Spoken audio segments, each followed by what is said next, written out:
When I moved into Willow Creek Estates, I knew it was going to be a fresh chapter. Quiet cul-de-sacs, friendly neighbors, and a neighborhood watch program that I was eager to support, not just as a resident, but as a police chief with the county department. But nothing prepared me for the battle that erupted when the Homeowners Association got wind of the fact that I parked my department vehicles at home. You see, my job isn't a typical 9 to 5. As police chief, I'm on call 24/7, leading a team that covers over 200,000 residents.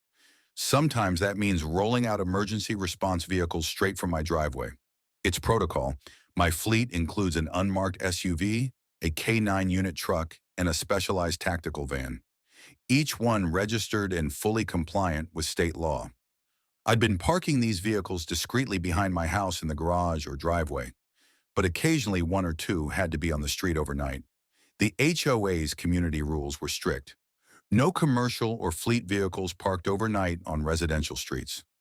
I was aware of that, but I figured exceptions were made for law enforcement, right? Apparently not. One crisp Monday morning, I found a letter taped to my front door. Notice of violation, unauthorized vehicle parking.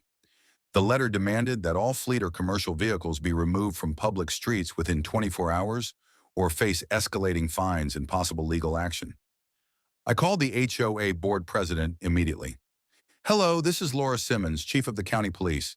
I received your letter about parking violations.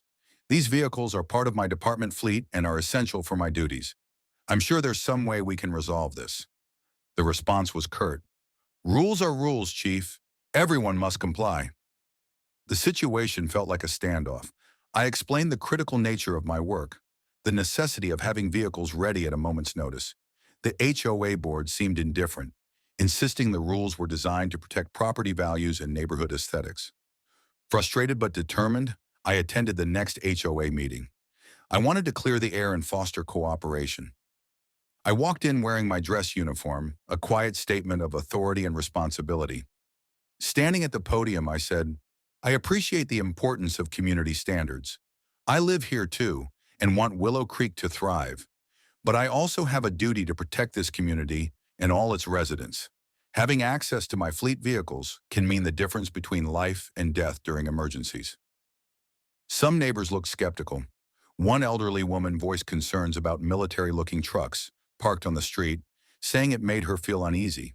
I responded calmly, "These vehicles are tools to keep you safe.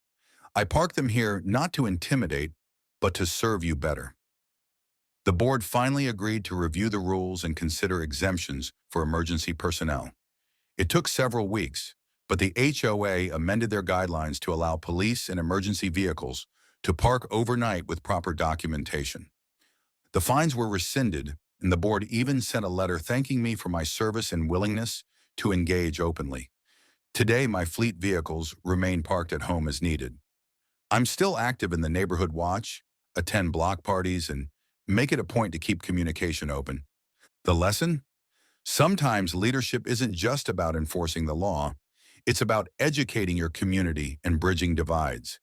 And yes, it never hurts to remind people that the badge behind the wheel belongs to someone who's also their neighbor.